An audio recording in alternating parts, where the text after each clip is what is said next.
Good morning. It occurred to me, I mentioned at the beginning, that I usually teach classes where I can tell people what to do, and this one's different. But it occurred to me that it would nonetheless be nice to have some dialogue. So maybe I'll end this session with some questions. But for the next 3 sessions, those of you who are inclined, if you want to read all or even part of the assigned books, maybe we can have a discussion about that. Next week there are 2 books. There are several subsidiary books, but 2 main books.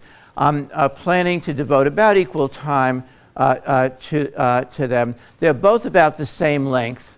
It might be the literary qualities, I think, of Oryx and Crake are a little higher, and Margaret Atwood's a famous author. So if you're interested in reading part or all of that, we might have a discussion about that. The following week, I'm going to teach several books, including the one I wrote, which is short. I will probably focus on that just because it so happens that's the one book on which I'm the world's leading expert. If you want to read part or all of that, it's available on Amazon. It's at Parnassus Bookstore. That would be, we could have a conversation about that. And I would actually enjoy, we did this at the law school, talking to you about the process of actually writing a book, which is the one, this is again the one book where I can tell you a little bit about that and what kinds of strategic choices I made and how I structured it and so on and so forth. For the final week, I guess the one I want to focus on most, it became a bestseller, is Ian McEwan's Solar. And so that's the book we'll focus on. So anybody who feels inclined, if you want to read any of those 3 books, or just parts of them, we can then open it up to a little bit of a conversation. I realize it's relatively short time for a full novel, but again, it's obviously up to you. Okay. What I thought I would do, having begun with an overview of science fiction and then an overview of the literature that was written before the awareness of climate change that sounded those themes, although not in that context, is focus on the books that deal with climate change itself in categories. And the categories I thought of were the ones that actually refer to environmental issues. So today we're going to talk about flooding.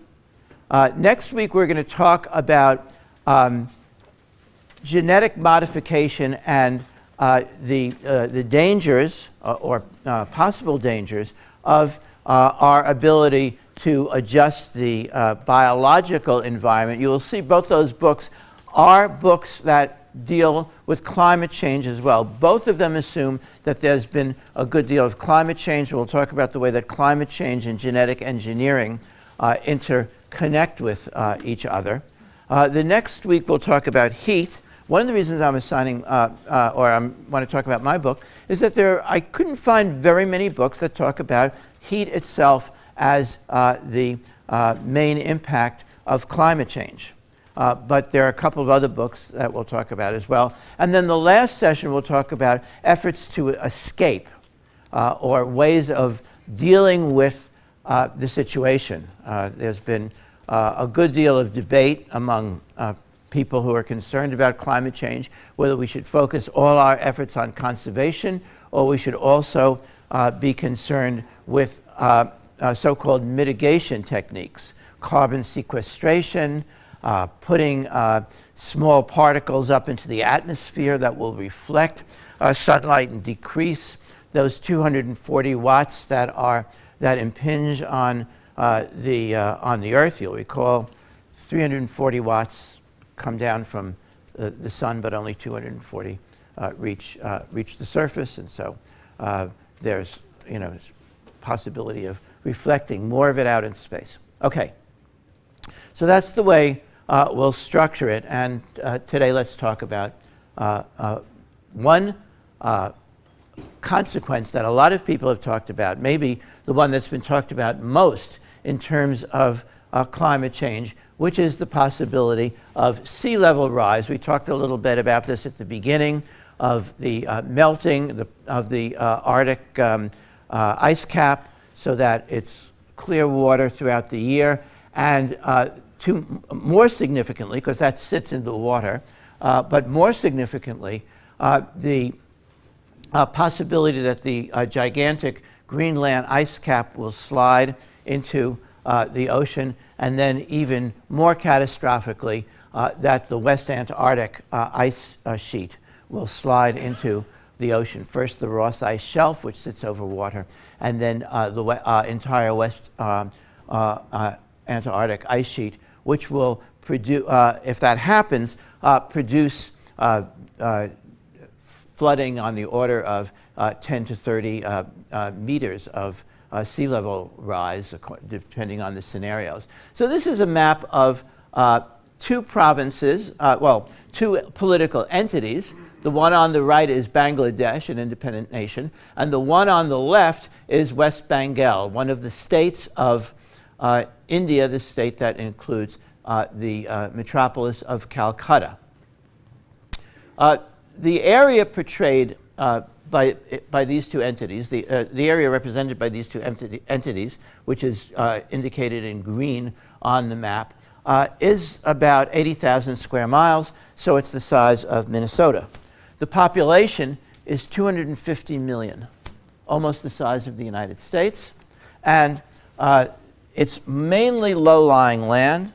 There's already been, at different times, extensive flooding in this area. Most of the people, despite the fact that Calcutta is one of the largest cities in the world, but most of the people in this area live in rural sections and depend on farming for their livelihood. So the problem is not simply that the storm surges might put them underwater for significant periods of time, but also that their result will be salinization of the soil, which, if it's repeated with sufficient frequency, will make farming, in effect, impossible. So this is Dhaka under some of the recent flooding, and this is one of the rural areas. And this has happened several times now in the low-lying areas.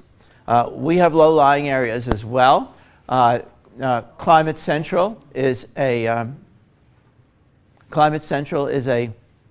website that shows the impact of various levels of sea level rise. This, I believe, is 10 meters, but it shows a good deal of Florida and Louisiana gone, as well as the coastal areas. And here we have storm surges of relatively small amounts, and their impact in New York City, which we did see with Hurricane Sandy. This is a relatively small 1 to 2 meter sea level rise, and what the city would look like under those circumstances. And of course, you can have more dramatic scenarios as well. Now, the whole question of what these floods represent and how they relate to climate change is a somewhat complicated one. This will lead us, by the way, directly into the first of our main books for today. So there are obviously floods that have taken place throughout history, and there have been, well before a significant level of climate change, there have been significant hurricanes and significant flooding in the United States. So I think the most catastrophic occurred around 1900, it was at the very beginning of human impact on climate, but long before any scientist would say that there had been any significant effect, and that was the hurricane mentioned in Odds Against Tomorrow that essentially entirely destroyed the port city of Galveston, Texas. There you have an example of a catastrophic hurricane that had nothing to do with global warming. And of course, we all know that over time, there have been other hurricanes as well and other flooding situations. There was a catastrophic flood on the Mississippi in 1927. There's a very good book about that called Rising Tide, factual book. But therefore, there has been a question about what these what floods themselves signify. And of course, the argument of the climate change deniers has been, well, all you're doing is you're taking events that would occur anyway and attributing them to global warming or to climate change. And this is an argument that has been made in a number of places, most notoriously, repeatedly on the floor of the United States Congress. James Inhofe, who was the senator from Oklahoma and now the head of the Senate Environment and Public Works Committee, famously brought a snowball into the Senate chamber at a time when there was a snowstorm in Washington and held it up and say, see, no global warming. It's snowing outside. Okay. Now, just let me say one more thing about the science before we get to the literature.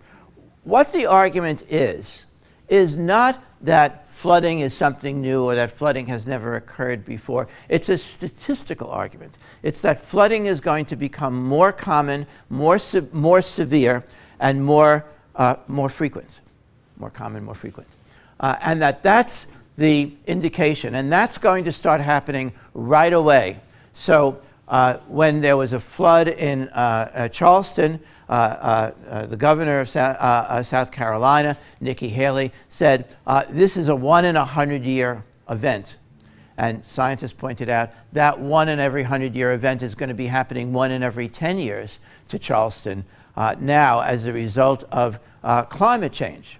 Now, statistical relationships are not an easy thing to grasp. I think intuitively everyone's mind works in terms of definitive events, and it takes a little effort to think in statistical terms. But those are the terms of the modern world. Social science, for example, obviously a creation of the modern world, is an essentially statistical study. So you cannot say that a evangelical, working class white person in Oklahoma is definitively going to be a Republican. That statement is simply false.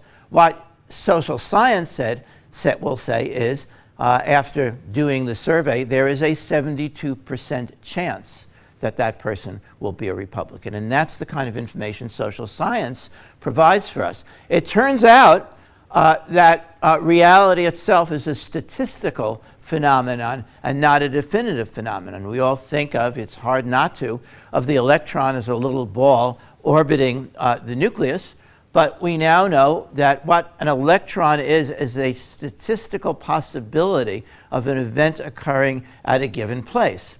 And you have to look at the statistical spread, call it a wave, but the statistical spread at each point in a particular space. Now, that is not a vague theory.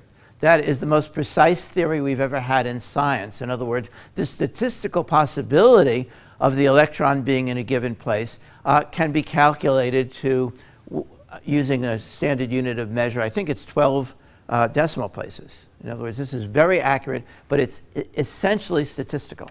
And so that's what we're talking about. We're talking about the statistical possibilities or the statistical events with respect to flooding. We'll get into other types of events later on, but that's what we're talking about here. So with that, let's turn to these two very interesting, recently published books. The first is by Kim Stanley Robinson. Kim Stanley Robinson is an important figure in modern science fiction. He's been writing science fiction for a long time. His most famous work is a trilogy that is falls into the category of hard science fiction. It's about the hardest science fiction there is. You'll recall hard science fiction. It's not the same as hard pornography. It refers to science fiction that's very strongly grounded in science. And Robinson knows a lot about science. That trilogy is the Mars trilogy. It's Red Mars, Green Mars, and Blue Mars. It's about the terraforming of Mars. And it's very long, and he goes into a lot of detail about how it might be done. Obviously, this theme is something that got him thinking about and interested in issues of the relationship between human habitation and climate. He wrote another trilogy, also quite long, about the issue of climate change and global warming. The first volume, and the best received of the three, is 40 Signs of Rain. Here it is. Okay.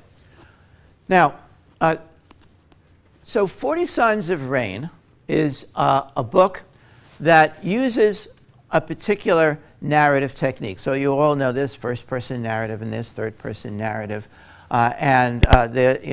Sometimes third-person narrative is called, in some circumstances, omniscient narration. What Robinson does in 40 Signs of Rain is he gives us four main characters. And the successive chapters each focus on one of those four main characters that I'll describe in a moment. And each chapter is not told as an omniscient narrator. Each chapter is told through the eyes of that character.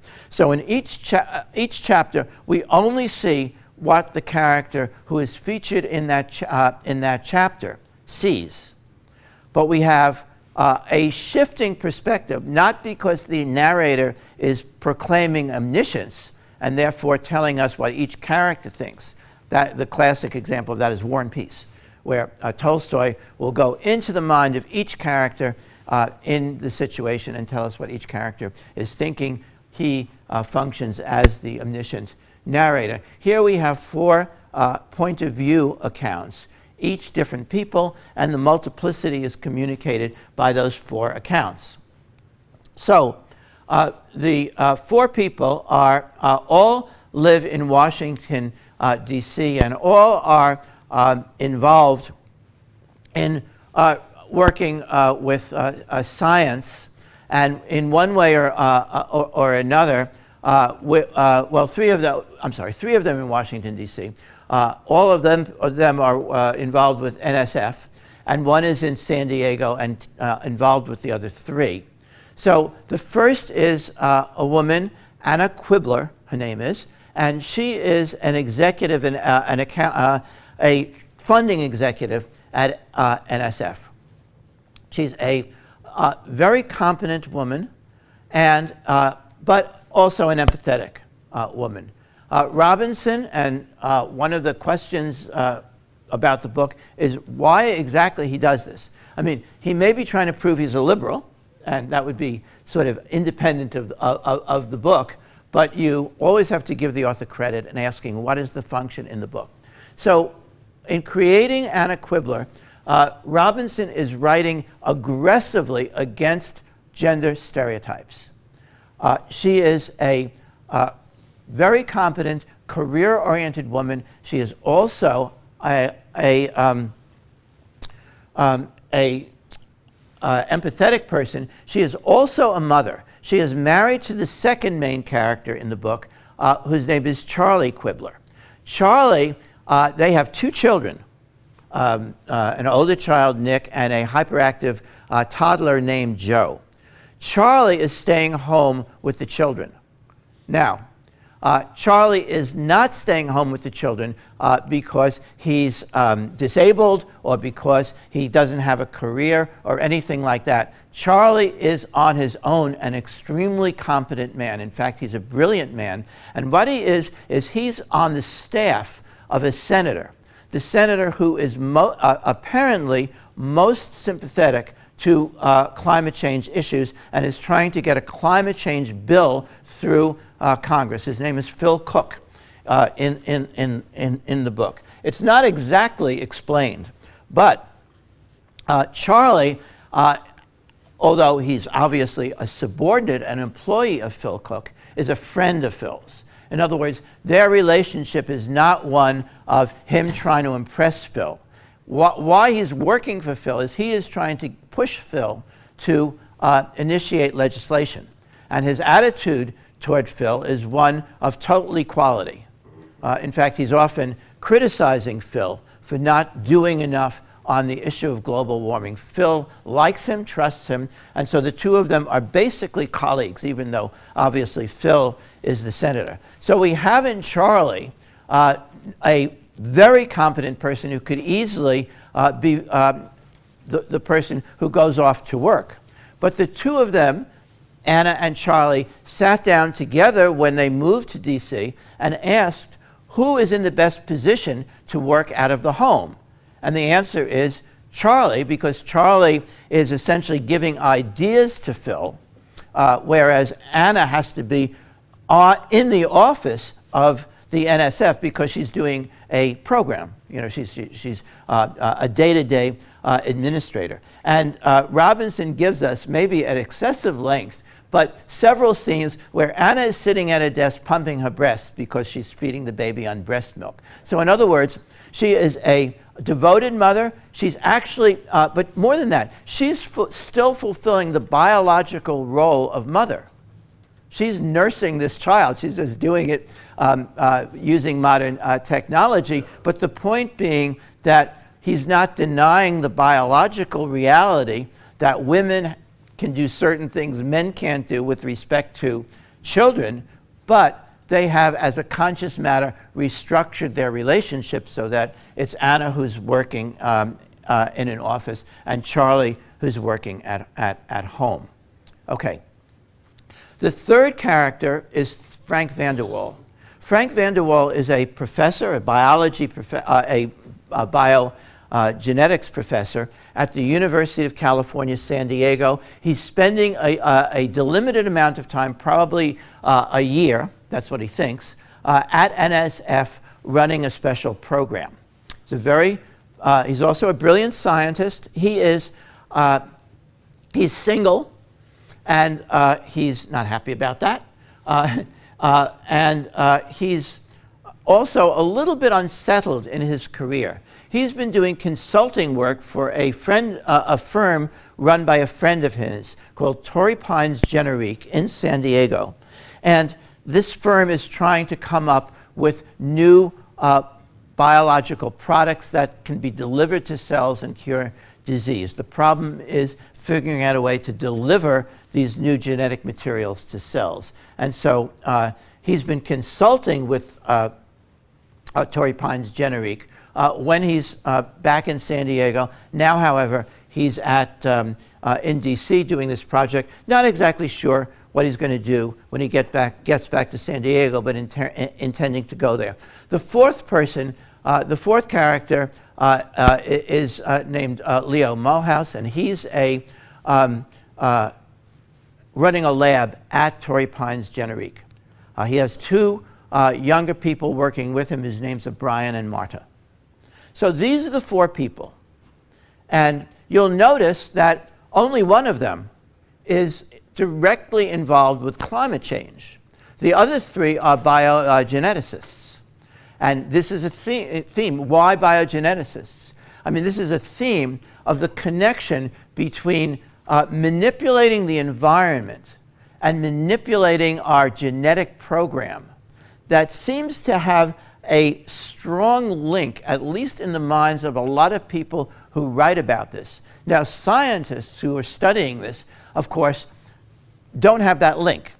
I mean, there is no field, as far as I'm aware. I mean, there are fields of biochemistry and planetary geology and social psychology, all these previous silos of academic disciplines that are now being combined to generate a kind of synergy or kind of new insights. This issue has been around since Kant, who wrote an essay about it called The Conflict of the Faculties.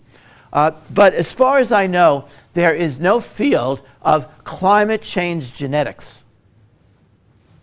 And yet, the authors, and we're going to see that next week, and that is indeed one of the primary themes of the two books we're going to be talking about next week, Oryx and Crake and The Wind-Up Girl, see this link. And Robinson sees it too, although it's at a much earlier stage where they haven't, where neither has progressed very much. So the link is in Robinson's book only in his choices about what the characters are doing. He makes no assertion about the actual progress of this. And one reason is this book, unlike Oryx and Crake and The Wind-Up Girl, which we'll talk about, this book takes place tomorrow.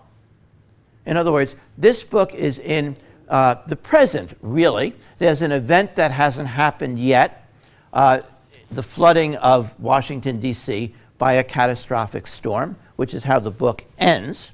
But that is the only event that couldn't have taken place already. In other words, this is in the present.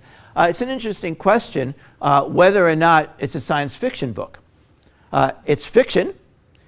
It's full of science. All four of his characters are scientists. There's a lot of talk about science and a lot of talk about the science of global warming, much more than any of our other books except for Solar, which we'll get to at the end.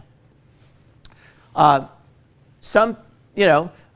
talked a little bit about the definition of science fiction and whether or not any kind of alternative history of the future counts as science fiction. We don't have to really worry about it other than to note that this is a different kind of book than the books we'll be reading next week. The best argument for its being science fiction is that it was written by Kim Stanley Robinson, who made his career in science fiction and has all his books. There's one book which is alternative history, which is sometimes also considered science fiction, but in any event. So that's the nature of 40 Days of Rain. It takes place in the immediate future, really the present, involving these four people, three of whom are biogeneticists and one of whom is concerned with climate change. Now, here's an interesting thing. Leo works, as far as I can tell, he doesn't have any children, but he's a full-time worker at Torrey Pines Generique. Frank certainly doesn't have any children, isn't married. Leo's married. And he is a full-time scientist at UCSD, most of the time now at NSF. Anna, as we've discussed, has a full-time job. And they made a choice that she was going to be the full-time worker. So it's Charlie who's the only one who's part-time. But the fact that he's part-time and his responsibilities as a parent are a major theme in this book. It's not just said he's the stay-at-home parent. We get long descriptions of his actual day-to-day child care. Now, this may have been partially because Robinson wants to drive home this theme of gender equality and a sort of new family. But it's done at great extent, and I think in a way one of the most effective parts of the book, and let me say why. So there's one scene early on in the book where Charlie is on the phone with another staffer at Senator Clark's office, and he's trying to make revisions, over the phone, in the bill that Clark is about to submit. And he's fine with this. He knows the stuff off the top of his head. He knows exactly what is in the bill. But as he gets involved, his hyperactive 2-year-old all of a sudden isn't there. And he looks up with horror. He's at the park and realizes that the kid is headed straight for Wisconsin Avenue. So at that point, he says, "Oh my God, I got to go," and runs after this kid and grabs him before the kid plunges into traffic. There are several other scenes where the physical demands of taking care of this kid, there's nothing wrong with the kid, but he's active, he's heavy. When you put him in a backpack, he starts scratching your neck. He starts kicking his feet. This is an experience some of you may remember. But and there's a scene where where Charlie comes into Phil's office. Phil isn't there. He's coming in to make a report. All of a sudden, it turns out that he's been called to a meeting. And this is the one confrontation with a climate change denier. There's a senator there who is a climate change denier, and who walks into the meeting? The President of the United States. So now this is Charlie's opportunity. Remember, he cares more about this issue than Phil. This is Charlie's opportunity to really have an impact. The kid is on his back. The kid is sleeping, but he's starting to stir and wake up, and Charlie is worried about the kid. Then, the kid starts sort of munching on his neck. It's a wonderful scene. It reminds me, let me just mention quickly, Kafka's Castle, which is, if you haven't read that, I don't know if it's science fiction, but it's, it's one of the great books of the 20th century. The castle is redemption or heaven or something like that, and the main character, Kay, can't get there. There's a scene where he's in his hotel, and he's walking along, and he walks into a room, and who's there? An official from the castle, someone to whom he can make his case, the possibility of redemption. But he is dead tired. And as he talks to this man, he can't keep his eyes open. And ultimately, he falls asleep. When he wakes up, of course, the man is gone. But that notion, it's so powerfully done, of your chance at redemption, but your physical inabilities, your mental inabilities, the problems, the day-to-day problems of the world just stop you from reaching the goal that you seem to want to reach. And this is what happens in that scene. And I think it's a very effective presentation of the reality of this problem. This is a colossal problem. It's one that could change the nature of our country, change the nature of the world, but it's in the future. And we all have so many things to do, so many more immediate concerns. Our country has so many immediate concerns. We have all these worries about terrorism. We have all these worries about our economy. And the ability to refocus ourselves on something that's going to have an impact, and it is more serious than terrorism, despite the flack Obama got for saying that, it is going to have more of an impact than terrorism. It is going to have a huge impact on the economy, but that's going to happen 100 years from now. And it's so hard to focus on that, and that's what this scene really brings home, is that the immediacy of this kid on Charlie's back right at the moment when he has this opportunity to be persuasive argue persuasively. Now, two other things that Robinson does. I mentioned the fact that he has these four characters to whom we see the action. However, he begins each section of the novel, there are maybe 10 of them, with an italicized portion where he speaks directly. So there is an authorial voice here. But those passages do not involve any of the action. They are scientific description. The first one starts off, this is the very beginning of the novel.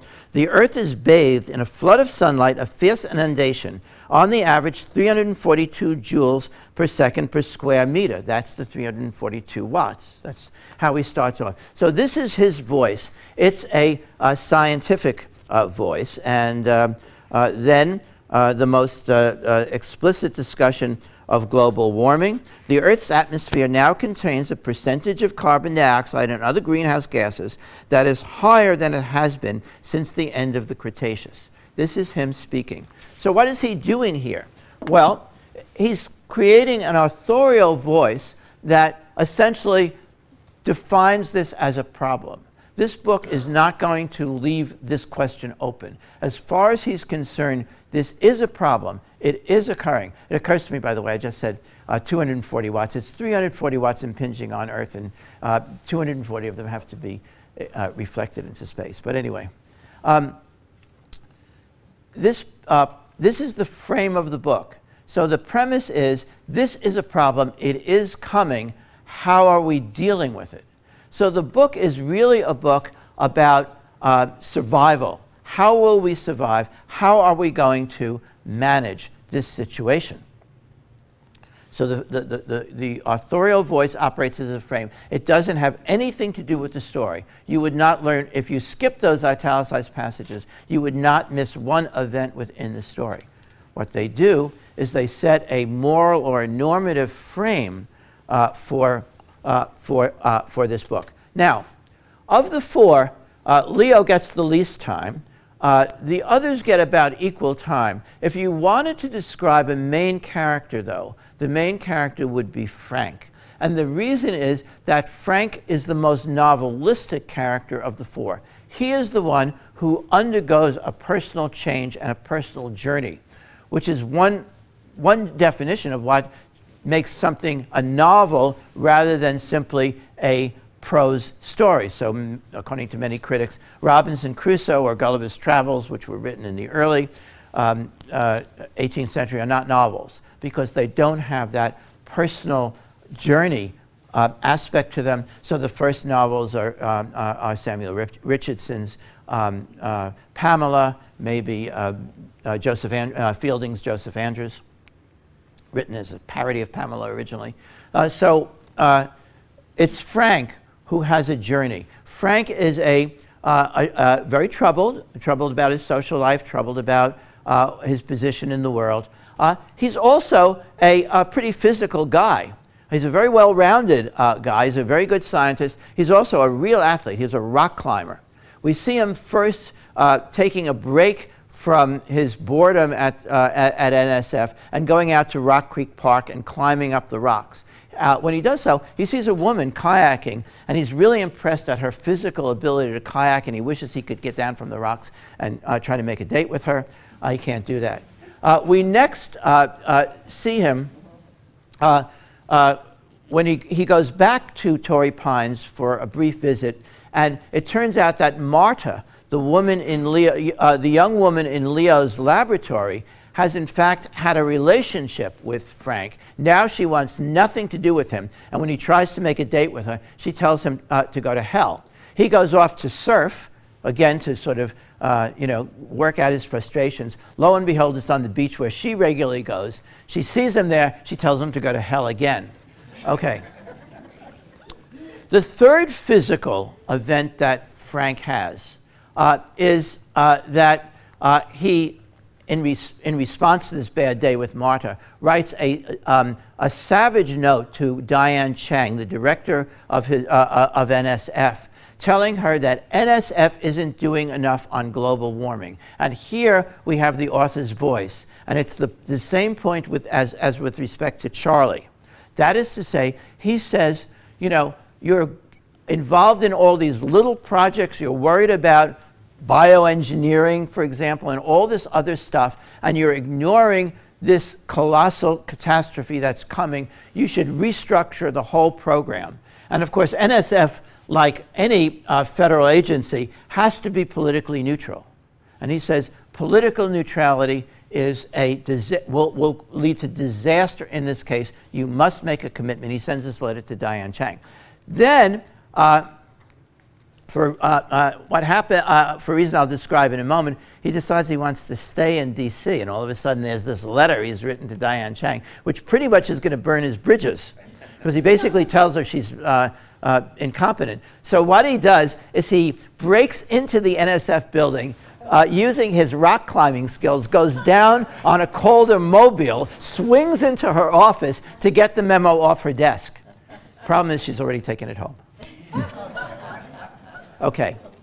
Now, why does he change his mind? He's changed his mind because he was on the metro and he saw an attractive woman, an athletic woman.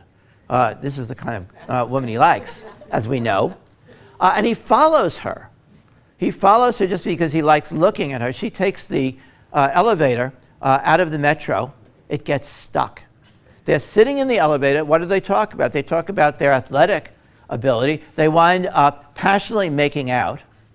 The elevator then goes to the top, and he has to talk to the workman about what happened. He forgets to get her name. And all of a sudden he realizes he doesn't know who she is anymore, okay? And so now that's why he wants to stay in D.C., but he can't get her name. He actually, in this sort of, now, why does he make out with the girl in the elevator? He's, partially because he likes her, but he's in a very vulnerable situation because he's listened to a presentation by a Buddhist monk from a country that is subject, a very low-lying country that's subject to flooding, sort of like Bangladesh, only more so. And Anna has, being her empathetic self, met these people and is trying to help them and has invited this monk, who's the ambassador from this country, to give a brown bag presentation at NSF.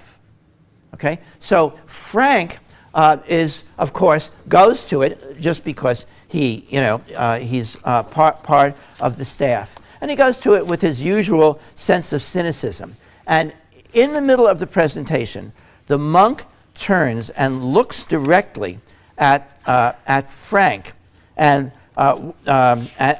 says this line, and it is that an excess of reason is itself a form of madness. And this has a huge effect on Frank. This is his journey. He starts thinking about his whole life, about his failed relationship with Marta, about his unsatisfactory career, about his cynical approach to people.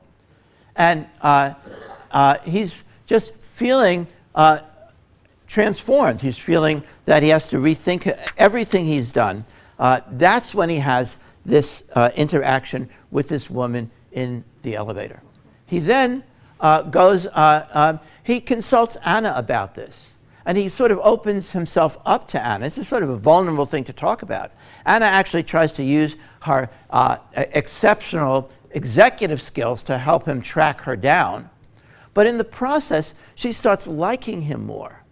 There's an empathy there because he's made himself human to Anna. And he then becomes more friendly with Anna. He appreciates Anna for who she is as a person, rather than just a smart scientist who he can trade information with. His fourth physical activity occurs when there's a catastrophic flood in D.C., and this is how the book ends. So there's this catastrophic flood, and Frank decides his office, NSF, isn't flooded, although the Capitol is flooded. Actually, Charlie gets caught in the flood, and Anna's at home, and so Charlie is communicating with Anna by telephone. But Frank at NSF isn't caught in the flood. It's on high ground. But he hears that there's a need for volunteers. He goes to sandbag along the Potomac. And, again, he's obviously really good at it. He's a big, strong man. We know that he's very physically active. So he's sandbagging. He's standing on the embankment. He sees the woman go by in a boat. He sees the numbers on the boat, the identification. He calls up a friend. Within 30 seconds, he has a phone connection. He calls up the boat, and he gets her. And then he talks to her. Now, she says, I'm not ready for a relationship yet. But he gives her his name, and she says, and she writes it down. So what's happened? Frank has been engaged in all these physical activities for his own sake. Now he's done something altruistically. And he makes contact with human beings. In other words, it's a kind of integration. And this is, I think, the redemptive note for Robinson. And a kind of message of this. We have to care. It's caring that will get us past these momentary annoyances and momentary concerns. It's a kind of an empathy that connects us with each other. So Frank's personal journey, and remember, although Frank is a bioengineering person, the confrontation with NSF is about the commitment to global warming. And it's in the process of this confrontation that he makes these connections with people. And his whole personality is in the process of changing. He's had a revelation. He's had what in literature is called an epiphany because of this. Now, there's a good deal more to this book. It's actually an interesting book. It is a slow-moving book. And it is a book, as I mentioned, that lavishes a great deal on describing the details of ordinary life and also describing the details of science. This is a book about how science is done now, and it's a very good depiction of that. As I said, all four of these people are scientists. We learn a lot about the way they think and about the way they're doing science. So it tells us about science, it tells us about our modern world, but it's also telling us about our capacity to survive, our capacity to focus on an impending crisis which the author, in his own authorial voice, has told us is coming, and that there are all sorts of reasons why we're not dealing with it. When what happens, for example, just to conclude, when Diane Chang takes Frank's memo home, Diane's a little more sophisticated than Frank gives him credit for. Diane reads it and says, okay, you've raised an issue, present it to the board, which Frank does. But what is the reaction of the board? It's, we have other responsibilities, we have to be politically neutral. All these day-to-day concerns, sort of the actual reflection of Joe digging into Charlie's neck, right? But that's what the book is about. It's about these day-to-day concerns. It's about the way that we our difficulty focusing on issues of our own survival when those issues aren't immediate. Okay. One thing that the book is not about, really, is death. It's about life. It's about survival. And that brings us to Odds Against Tomorrow, which is a book about death. It is, apart from climate change and apart from its own maybe status as science fiction, you can read it as certainly one of the better modern novels about the issue of dealing with death, with finality, because that subject suffuses the entire book. It's exactly the same style as Robinson's book. Rich is a relatively new novelist. He wrote a first novel, which I haven't read, and as far as I can tell, no one else has read either. But this one has become well known and certainly is regarded as one of the leading climate change novels. It's science fiction, sort of, because it ends also with a catastrophic flood. It happens to end with a catastrophic flood in New York City. Rich was writing it when Sandy occurred. He decided to refer to Sandy but not otherwise change the book. His flood is much more catastrophic than Sandy is. But it's also set in the immediate future or the present. In other words, it's happening right now. There's no, it's not a different society from our own. It's exactly our society. Now, this is told as in the third person, but again, it's a point of view novel. We only see the world through the eyes of the character, through characters. In this case, it's one character who runs through the entire story. It is his story. His name is Mitchell Zucker. At the very beginning, there's a first-person narrator's voice, which disappears. And then we see everything through Mitchell's eyes, written in the third person. In that opening scene, Mitchell is a student at the University of Chicago, and the other event that is in the immediate future is that there's been a catastrophic earthquake in Seattle. So during class, there's this earthquake, and everybody gets up and runs to find out what's happened or to deal with relatives or friends they have in Seattle. However, there's one girl in the class who seems to be fainting, and Mitchell, who's a student, runs over to her. Her name is Elsa, and it turns out that he knows her not because he's had communication with her before, but because he went to the health service. He's a hypochondriac. So he went to the health service, and he noticed that she has Brugada. Now, Mitchell is, the author tells us, or the author's voice tells us, is the only person on campus who knew what that meant. He knows what that meant because he studies ailments. Brugada is apparently a medical ailment where your heart might suddenly stop and you'll die. It's real? I don't know if it's real or not. Okay. Yeah. But I think it's real. It's a real ailment, but obviously it has a novelistic function in this book. So he goes over to Elsa and helps her because he's afraid that this event, this traumatic event, is going to cause her heart to stop. In fact, she survives, and they, at that point, establish a friendship. They graduate. Mitchell goes to New York to work for a big firm located in the Empire State Building. Elsa, it turns out, goes up to Maine to live on a commune called Camp Ticonderoga, a former summer camp that's now being run as a commune, with her boyfriend. Now, Mitchell thinks this is crazy. Remember, Mitchell is a hypochondriac. And Mitchell always wants to be around and near doctors. But so for her, with this potentially fatal ailment, to go off into the woods strikes him as crazy. And he writes to her, and she writes back, knows everything is fine.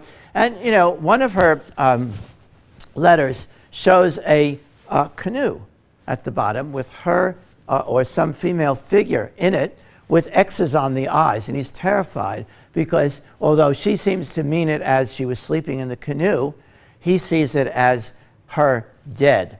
And he's, you know, he's emotionally connected to her, presumably because of her vulnerability. Anyway, Mitchell goes to work for a big firm in New York. The other feature of Mitchell is, in addition to being a hypochondriac, and this becomes the dominant theme and the source of the title of the book, he's interested in disasters.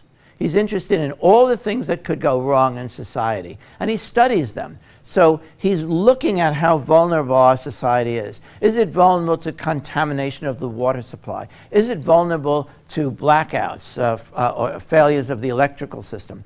What are all the threats that are facing us? And he has a kind of obsessive fascination with this, as well as this obsessive fascination with what might go wrong in the body.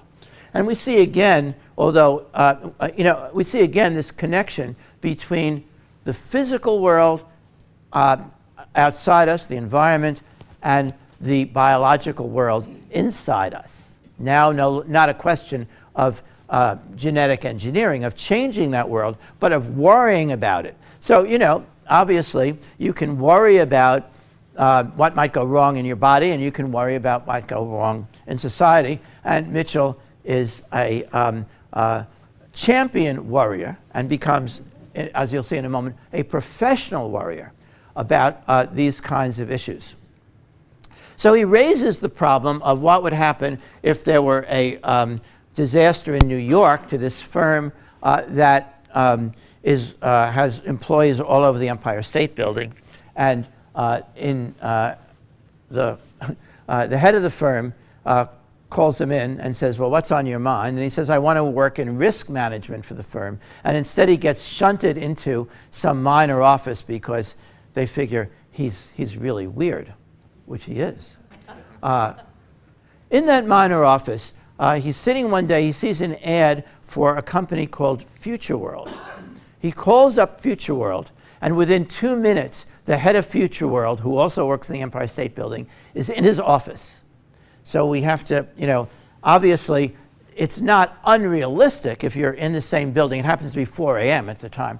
But if you're in the same building, you can get up, into someone else's office in 2 minutes. But there's also a sense of an apparition appearing. The head of this company is named Alex Charnoble, Charnoble.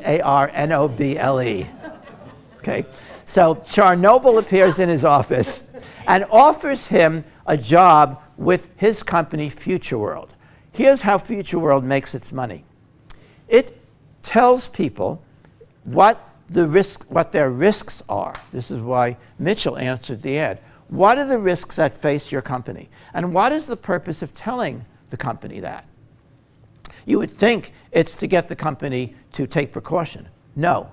It's so that the company can say it took precaution if it's sued after a disaster has occurred. So what they do is they pay Future World to consult for them, and then if there's insurance claims against them or something like that, they say, hey, look, we consulted Future World, a company that deals with disaster. Now, it turns out that Charnoble is in this for the money. And so he's not a great salesman. Mitchell is an inspired salesman because he's in it for the disaster. When he tells potential clients what might happen, he's convincing. He means it. They're scared. And Future World really begins to prosper. In fact, Mitchell moves from his cruddy little apartment that would be where you start off when you move to New York and you have no assets, into a rather lavish apartment. He's making a lot of money. He doesn't trust banks, so he keeps it in the freezer, in cash in the freezer. But he's making a great deal of money. He goes to he goes out. Now, there's a background, and the background, and I want to read a little bit of this because the prose is wonderful. There is a heat wave in New York at the time this is happening. It's not described as a killer heat wave. It's simply a heat wave that's making everybody really uncomfortable. The city had been spared blackouts, but during a particularly strong heat wave in July, when the temperature hit 106, cars broke down in the streets and city workers watered the George Washington Bridge with fire hoses to prevent it from locking when the place expanded. The Delaware and Catskill reservoir systems were endangering and emptying, and boil water advisories were issued on the worst days. Plant watering was discouraged, bottled water was hoarded, and so on and so forth. I could read more of this, but anyway, that's the background. So anyway, Mitchell goes out for a walk. He's pouring with sweat, and he goes into just wanders into an art store. And there in the middle of the art store is a work called Psycho Canoe, a tie-dyed canoe. Now, this is connected in his mind with Elsa's letter. He's still corresponding with Elsa. And he decides to buy the canoe. The somewhat supercilious salesman who comes up to him thinks, he's sweating and he's a young guy, thinks he's no way he's going to afford it. So he says, that's $29,000. And Mitchell says, I'll take it. He's got that in his freezer. So he buys the canoe. The canoe is delivered. When it's delivered, he gets a call from, because it's delivered in a big box, they have to protect it, it's a work of art, delivered in a big box. The doorman from his apartment building calls and says, your coffin has arrived. Mitchell slams the phone down. The guy calls back again, and at that point Mitchell realized what it is. It's this canoe. So that's sitting in his apartment.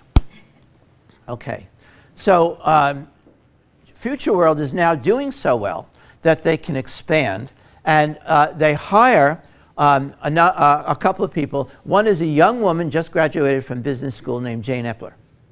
Jane Epler is a totally instrumental person. She wants to get ahead. She turns out to be a really good salesperson as well, and works with Mitchell, not because she believes in disaster, but because she's a great actress. So what she does is she studies up on the client, and it turns out they always have something in common. Why? Because she's lying, right? But she's very good at it. And so the two of them are a team, and they're going around together. And they also develop a kind of an interesting banter where they're sort of having fun with this idea of disaster. I'm not sure I have a chance to find it for you now, but every silver lining has a cloud, and at the end of the tunnel there's more tunnel, and this kind of thing. And so they go on and on with that, and they develop a kind of a friendship. So this continues for a while until the heat wave breaks. And when the heat wave breaks, it starts to rain. And people's first reaction is to be delighted. And now the water supply will be restored, and the heat will break. And there are footage of people out in the rain dancing. And then it turns out that a major hurricane is coming.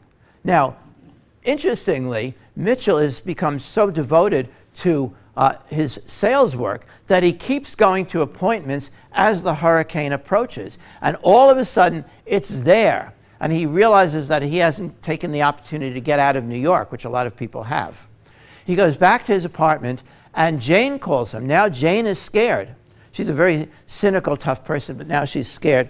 And she goes to stay with him in the apartment. They make love that one night while the hurricane is raging. Interestingly, the only time he has sex in the book.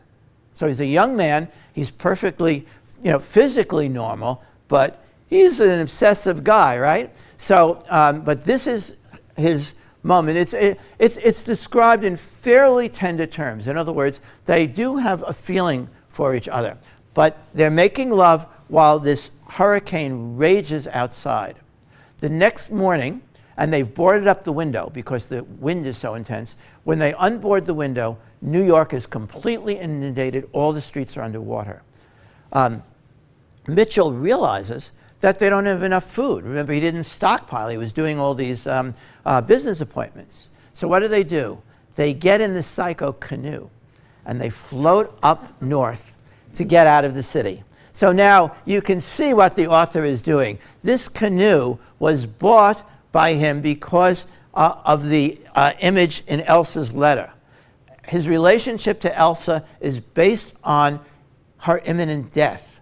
The canoe is a symbol of her possible death from the letter, and that's why he buys the canoe. Now, what's happened also with Elsa is that she's had a attack of some kind, and she's in a coma. And Mitchell is feeling very bad about not having intervened and insisted that she get herself to a medical facility. So now he and Jane are floating up through New York in this canoe, in the psycho canoe. It's actually a very well done description. They pass a number of scenes. One of them is one of Mitchell's clients who's stranded on the balcony of his condo, and proceeds to ask Mitchell to provide some supplies. Mitchell doesn't have any extra supplies, and the guy starts insulting and yelling at him and saying, "Why didn't you warn me?" So there's that theme to it. They float through Grand Central Station. There's a nice description of Grand Central Station, but piled up against the exits are hundreds of dead bodies, people who tried to get out of the station when it flooded. So all of a sudden, in what seems like this pastoral account of floating up the roads, and we're confronted with the horror, with death that resulted from this situation. And ultimately, they get up to northern Manhattan, and there's some dry ground, and there's a FEMA refuge station, and so they are able to get out of the canoe. To finish the narrative very briefly, he decides to go up to Maine to see what's happened to Elsa. Jane can't quite understand why, but she's going to stick with him at least for a while. They go up to Camp Ticonderoga. It turns out that it's become one of the many places on the East Coast where refugees have gone, and it's basically turned into a riot, a bunch of violent guys fighting with each other. They're destroying the place. He asks about Elsa. She's been transferred to the infirmary, and while he's there, the infirmary bursts into flames. He runs to save her, only to find that her bed is empty. After that, they come back to New York, and it turns out that he has become famous. He's become famous because all his clients have said, this is the only guy who predicted the disaster. And his name is on the news. He could now make millions of dollars. He's not interested. Jane takes over and presents herself essentially as with his complete agreement. He doesn't care anymore. Presents herself as his assistant, and with her practical, instrumental mind, becomes a wealthy executive. He, after they try through circuitous ways to get back to Manhattan, ends up stopping in the wilds of Brooklyn, now completely devastated by the flood, sort of like the sections of New Orleans, and takes over the second floor of an abandoned bank building and lives there sort of as a hermit. And that's how the book ends. So, for Mitchell, our main character, it's a confrontation with finitude, a confrontation with death. And death has removed the meaning of anything that Mitchell had previously thought about. It's removed the meaning of sex. It's removed the meaning of business. It's even removed the meaning of using of his imaginings and his studying about disaster. He has seen death. He has stared it in the face, and it is essentially demoralized and robbed him of his ability to function. He wants to do nothing more than survive as a hermit. It turns out, by the way, that Jane didn't die. I'm sorry, Elsa didn't die. That Elsa was not at the infirmary. So it ends with a very mild note of redemption. But the whole point is that death has, he's obviously always been concerned about death. That's why he was interested in Elsa. But he was trying to come to terms with it. And this is too much for him to have come to terms with. And I want to go back, and I'll conclude with something else, but as a quasi-conclusion, to Bangladesh. So we've seen the stress that 1 million refugees from Syria are placing on Europe. So, as I mentioned, there are 250 million people, most of them subsistence farmers, living on low ground in Bangladesh. And there are many other places in the world. Jakarta, the island of Java, has 150 million people in an area the size of Tennessee, a little bigger than Tennessee. It's about the shape of Tennessee. It's got 150 million people, and a lot of it is also low-lying. Now, what would happen if there were serious climate change and those people became refugees? What would happen if we were faced as a nation? Let's assume that despite that coastal flooding that I showed you might happen to the United States, that we were able to manage that. We were able to build seawalls at great expense, but we have a lot of money. We were able to withdraw some of our population inland. We were able to abandon Manhattan Island. That would be expensive, but that's, or maybe keep Manhattan Island and abandon Brooklyn, which a lot of people would recommend, and that would be a little less expensive, right? So we might be able to manage. What would happen if 100 million or 200 million people from the less developed world were headed for our shores? What would we do? Would we take them in? Indications are no. But so what would we do? Maybe we would shoot them. And one of the questions in this book is, what would that do to us? What would that do to us, to our democracy, to our sense of ourselves as human beings? to be in a world where we were, even if we survived, as Mitchell does survive, Mitchell is strong, Mitchell is doing fine living on his own in that bank building. He's very clever. He can figure out how to get food. He's at the end of the book, he's rigging up a shower for himself.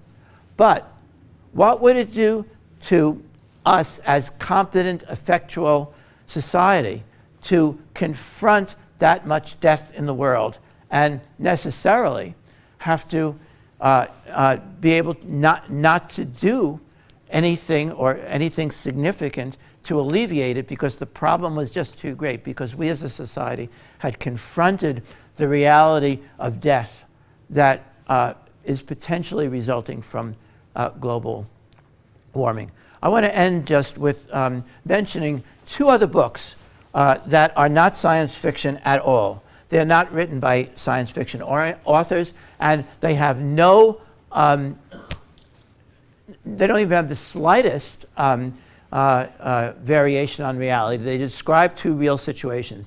Ben Lerner's 1004 describes the Hurricane Sandy. You see the picture. That's New York, that's Manhattan. After Sandy, you'll see below, I think it was 34th Street, it's all dark, except for, I think that's NYU Hospital Complex. That's illuminated. It's a very interesting book. It's about a man.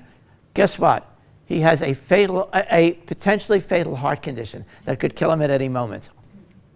So he is personally dealing with death, and the Sandy only occurs at the very end of the book.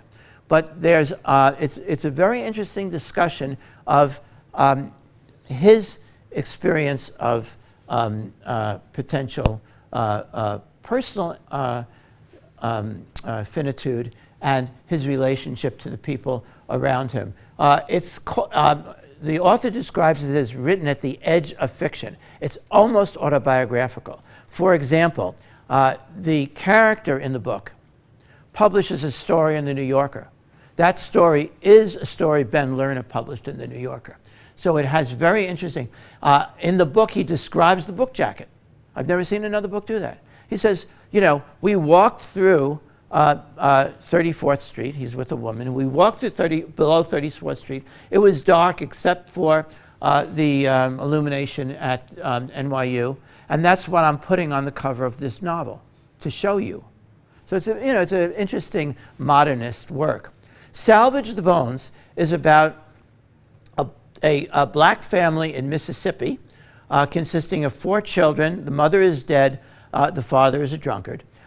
Who are the main character is a young girl. She's 14. She's been having sex for 2 years now, and she's in love with another character. Her brother is engaged in dog fighting.